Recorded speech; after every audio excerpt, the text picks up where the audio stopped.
Today, I am welcoming back Lisa Thompson into the reading corner. It's been a couple of years since our last chat, and Lisa has gone on to publish more books since then. But the one that we're going to talk about today is The Rollercoaster Boy. Very excited to be talking about this book, which manages to strike exactly the right balance between having some serious things to say, but couched in a story that is full of fun, great characters, and a wonderful mystery. So, Lisa, thank you. Thank you for coming back and joining us again. Thank you very much, Nikki. It's lovely to be back. Now, it's called The Rollercoaster Boy, and the very first line of your novel reads, Aunt Lexi said that living with Dad was like living on a roller coaster. It's an analogy that is used throughout the book. Can you tell us a little bit about how that works for your story? Todd and Laurie are Todd is my main character, and he's got a little sister called Laurie who's 6, and their parents are parted, and the mum she's got a job working for a charity, so she's gone abroad to work, and so they're staying with their dad. And the roller coaster, just the imagery came through life, that we all know the ups and downs of life. And especially this is the case for Todd and Laurie, because their father has changes in his mood. So sometimes he's very low and sometimes he's very happy and excitable. So I just wanted to use that imagery of the kind of peaks and troughs of their life, really, but also to use it for something we all look at, don't we? We all kind of feel like it's been a bit of a roller coaster. COVID's been a roller coaster for everybody. So hopefully my readers will recognise that analogy in their lives as well. I think we all would do. It also serves to remind us a little bit about the places where you find roller coasters. You find them at fun fairs, you find them in theme parks, and you find them at the seaside. And of course, our story is going to take us to the seaside a little later on. But before we get there, I'd love to get a flavour of the story. I wonder if you'd read the beginning for us. Absolutely. So I shall read chapter 1. We are not going to the fair. Aunt Lexi said that life with Dad was like living on a roller coaster. You've had so many twists and turns, I bet you don't know which way you're going next, she said as she dished up our dinner. I knew exactly what she meant, but my little sister Laurie didn't understand. She was only 6. Aunt Lexi, are we going to the fun fair? She asked. Her eyes were as wide as our plates, which were now filled with sausages, mashed potato and baked beans. We are not going to the fun fair, I said. You're not supposed to take it literally. You are so dumb sometimes, Laurie. Todd, don't speak to your sister like that, said Aunt Lexi. She put our dinner on the table and Laurie grabbed the ketchup bottle. But I've never been on a roller coaster before, said Laurie. Please. We're not going to the fair, I said. And anyway, you're too small to go on a roller coaster. They don't let shrimps on scary rides. I'm not a shrimp, I'm 6, said Laurie. She squeezed the ketchup onto her plate and a blob of sauce splattered up and onto her school jumper. I'd need to check if she had a clean one in her drawer before Aunt Lexi went home. I didn't know how to use the washing machine, so she might need to help me. I began to cut my sausages up, and Laurie got up on her knees onto her seat like she did at every mealtime. Laurie, sit on your bottom, please, said Aunt Lexi. You can't eat your dinner like that. But Daddy lets me, said Laurie. Well, I'm not Daddy, so you have to go by my rules until he gets better, okay? Said Aunt Lexi. And let's put these dirty stones away, shall we? Laurie liked to collect stuff. She used to collect feathers, and when she got bored with that, she switched to picking up random pebbles from the garden, claiming that they were valuable fossils. Aunt Lexi brushed the stones into the plastic tub that Laurie used to store them.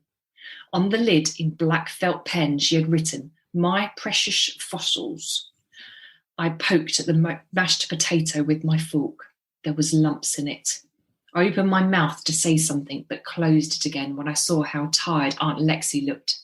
She had been working since 8 a.m. in a care home. gone straight to the supermarket to buy us some food, driven 25 minutes to our house, filled the fridge and cooked us dinner.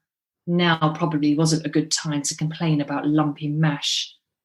Aunt Lexi put a plate on a tray along with a glass of water. Apart from using the bathroom, Dad hadn't got out of bed for 15 days now. I'd been keeping track using the calendar in my school homework planner. He had been eating more over the last 2 days, though. When he got his appetite back, it usually meant he was starting to feel better. I'll just go and give your dad his dinner and then I'll sort out dessert, said Aunt Lexi. It's chocolate cake and ice cream tonight. Chocolate cake, said Laurie. She waved her fork and a baked bean flew up and landed in her fringe. I picked it off for her and put it on her plate. I love chocolate cake. Aunt Lexi always gets us special food when she comes. It's like it's my birthday or something. We only get special food because she feels sorry for us, I said quietly. Why would she feel sorry for us? She said. I rolled my eyes. Sometimes it felt like my sister lived on another planet. It doesn't matter. You wouldn't understand, I told her. Just eat your dinner. Then you can have some chocolate cake, okay? She shoveled a big forkful of food into her mouth, then shuffled up on her knees again. Have you been on a roller coaster before, Todd? She asked, her cheeks bulging with potato. I went on one once with Dad. Mum and Dad took us to the fair, but you were really small. You won't remember it, I said. Did the roller coaster go really fast? She said. Were you scared? What was it like? I remembered the start of the ride. That was almost the worst bit. There was a teasingly slow crawl up a really steep hill, and I was so nervous I felt sick. Dad wasn't scared, though. He had been grinning and giggling like he was the kid, not me. Todd, Laurie said, was the roller coaster fast? Yes, it was really fast, and there were so many loops that we must have gone upside down at least 5 times. In fact, it went so high that it started snowing like it does on the top of a mountain. Laurie giggled. Don't be silly, Todd, she said. I smiled at her and she turned back to her food, humming to herself as she ate. Me, Mum, Dad and Laurie had gone to the fairground for my 8th birthday. It was supposed to have been a birthday treat, but I remember not really wanting to go. Dad hadn't been well back then either. He wasn't tired all the time like now. In fact, he was the opposite of tired. It was like he was a human elastic band, pinging around all over the place. Watching him like that made me want to hold my breath in case he suddenly snapped in two. Todd, Laurie said, jolting me out of my memory, do you think Daddy is ever going to get out of bed? Of course he's going to get out of bed. Now, eat up. Aunt Lexi will be down in a minute to cut you some cake. Laurie shoved the last piece of sausage into her mouth, then jumped down from the table. I looked at my half-eaten dinner. Thinking about the fair and picturing Mum's worried face that day had put me off my food. Mum was away working in another country right now. That's why we had Aunt Lexi to help us. But what if Aunt Lexi wasn't around? And what if Dad's other mood came back? The mood he had been in when he made me go on the roller coaster, even after I told him I really didn't want to. What if the other Dad came back? The one who didn't listen and seemed out of control. That was the one I worried about the most. The elastic band Dad. And one of the things that I was really interested here is that you've got a first-person narration, the 12-year-old boy who obviously knows more than his 6-year-old sister. And as a writer, you have to think about what would this 12-year-old know and understand about what's going on, but also what do I want the readers to know and understand? And there might be a gap between those two things that you've got to navigate. Is that true? Is that something that you have to think about? That's exactly true. And I think, to be honest with you, writing in the first person helps with that because you automatically writing from a young person's point of view. So you're seeing it through their eyes and you're trying to pick up what Todd does and doesn't understand. And also he doesn't live with his dad full time. So he only sees his dad occasionally. So he maybe wouldn't have understood everything as he would if he was still at home. So I think for what I want the readers to pick up from is what Todd picks up at the same time. I think it's kind of a dual process or journey where Todd started to understand things and the reader is alongside him. So they're not thinking, oh, he doesn't understand what's happening and his dad's this and that. It's definitely a joint journey for the two of them, really. He is quite insightful, and I'm not saying that 12-year-olds can't be. I think they can be, but you give him a sort of empathy and insight. For instance, a lot of children might just say about the lumpy mashed potato, but you take him through this thought process that shows he's really very considerate of the adults around him. Yes, and I think that's something I might have taken from little things in my childhood. Not that I went through anything like Todd does, but that I was talking recently about a writing exercise about opening a Christmas present. That feeling when you're a child and you open something and you don't like the present you've got, and so you put on you get to the certain age, or a lot of children, and I certainly remember doing this, thinking I can't let them down, I can't show that side. So I definitely wanted Todd to have that empathy with other people. He's very he's such a nice boy, really, but he's also aware of other people's feelings. And even though he does give his sister a hard time, but there are times when he does pick a baked bean off of her fringe and sort of looks out for her, even though he's moaning about her quite a lot. Really. One of the things, again, it's not a big part of the story, but it's fairly early on before the main story starts to happen. And it's to do with how children who are coping with struggles like this, often those struggles are compounded by those around them. And I'm thinking about friends, the cruelty of already suffering, and then there's more suffering laid on that. And it seems to me that happens quite a lot in life.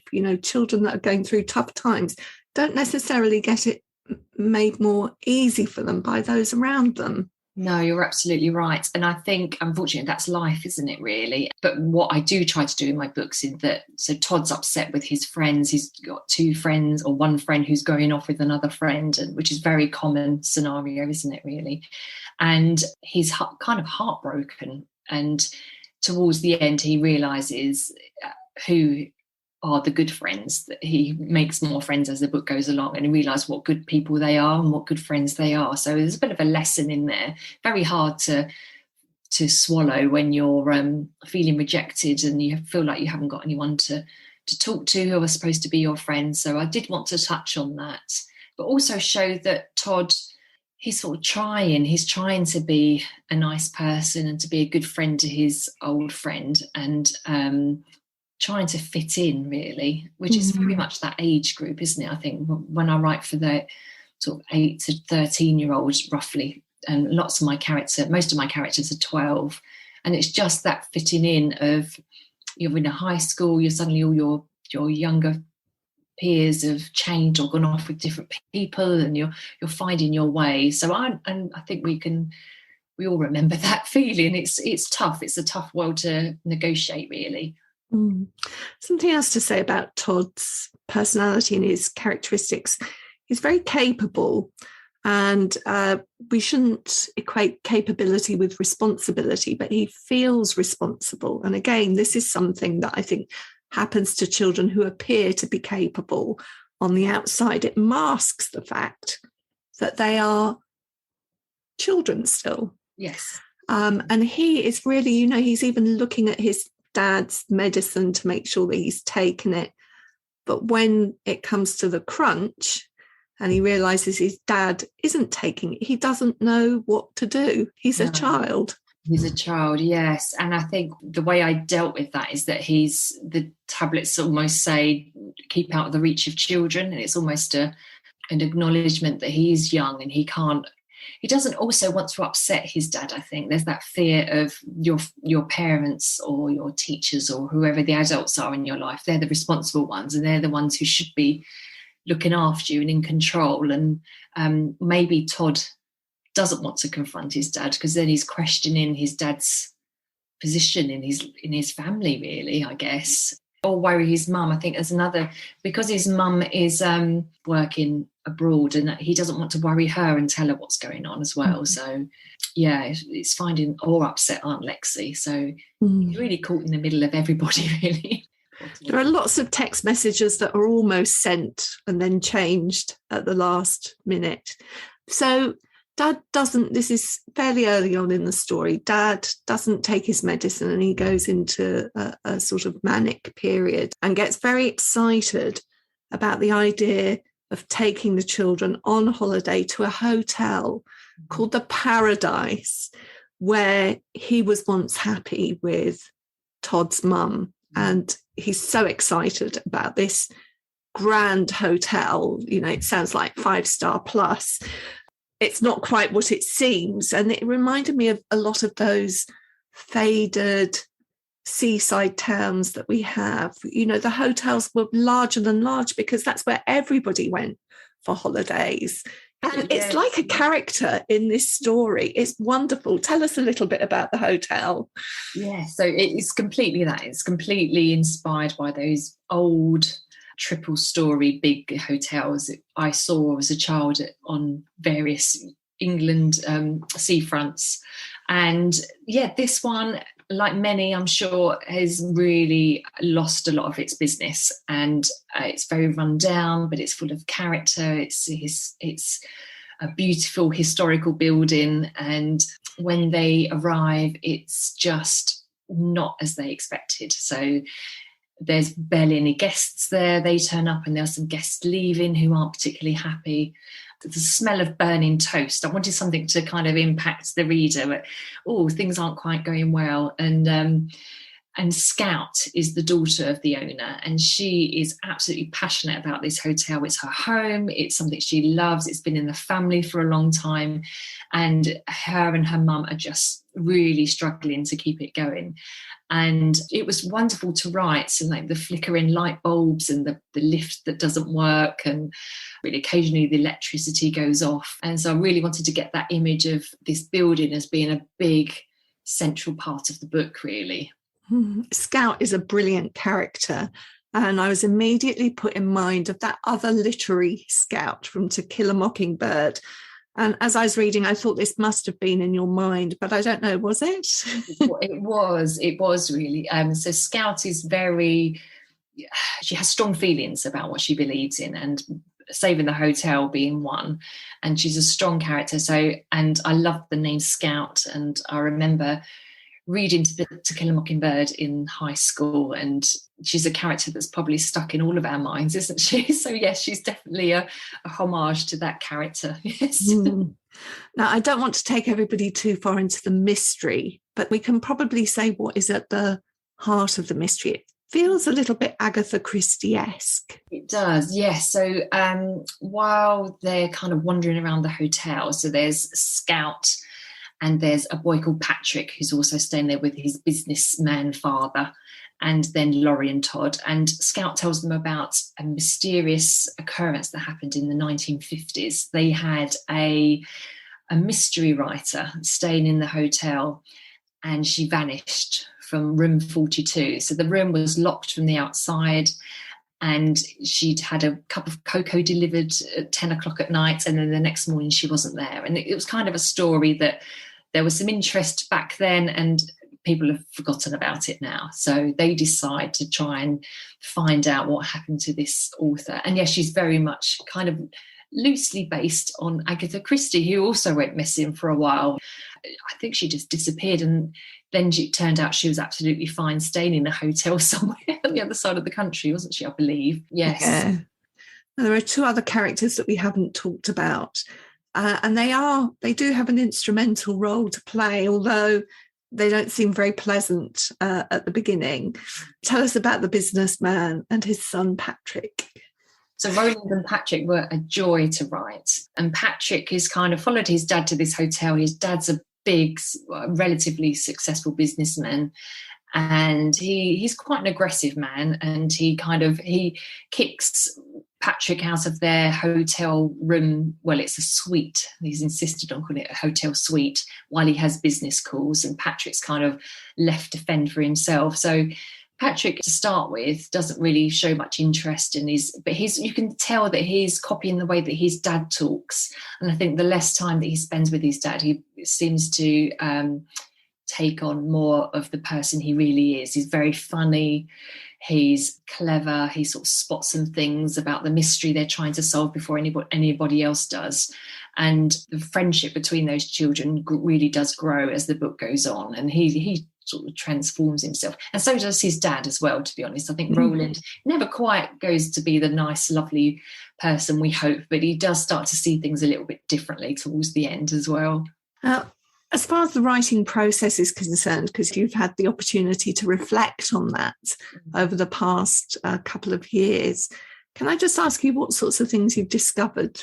I think now I'm a mystery writer first and foremost. And I think what I try now to do is think of the mystery and almost work backwards. So what kind of mystery am I going to write? And then everything else seems to arrive around it. I knew I wanted to write a story about a father who wasn't very well with mental health issues and who had a lot of love, and he's a nice man and he's kind and he's just not particularly well. That was kind of the story. But then I wanted the mystery to be the thing where the readers can try and solve the clues before the characters do. So that's always in the back of my mind. So now I always start with that. I always start with the mystery. There's lots of planning. There's lots of thinking before I start writing. And I do make some notes and write a synopsis, but under duress, I don't like planning particularly, but I know I have to now. So that's something I've really learnt. The pieces definitely have to fit together in a mystery, don't they? But I like that. And there's a real skill to revealing that so that the reader does feel one step ahead in a genuine way. I mean, the other thing that struck me was some of the patterning of the imagery in the book to do with the moon, which I guess some of that must come from reworking it and deciding how you want to thread that through.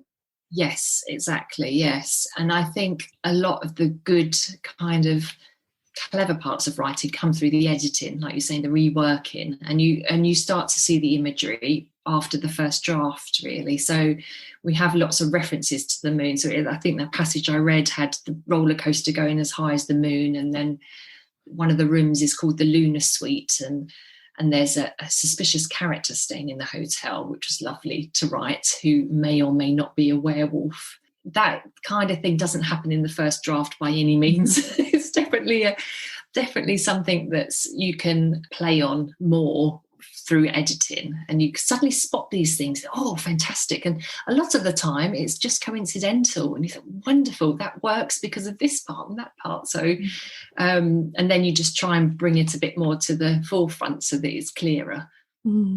And when Todd first sees Scout, she's gazing at the moon. Yes. And then you start to think, well, actually the whole story in a way is about attaining your moon, so you can even take it to that level as you think it through.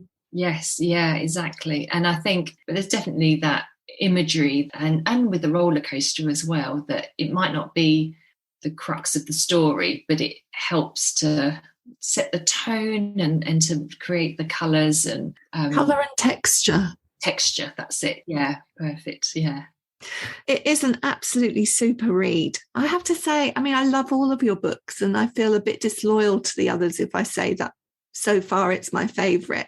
And actually I probably think that every time I'm reading one of your books, but I really did enjoy it so much. Thank you, that's lovely. And thank you for talking to me today. It's been really lovely to be back. In the Reading Corner is presented by Nikki Gamble and produced by Alison Hughes. If you have enjoyed this podcast, please leave us a review. If you would like to find out about other events and courses, visit justimagine.co.uk. Join us again in the Reading Corner on your favourite podcast platform.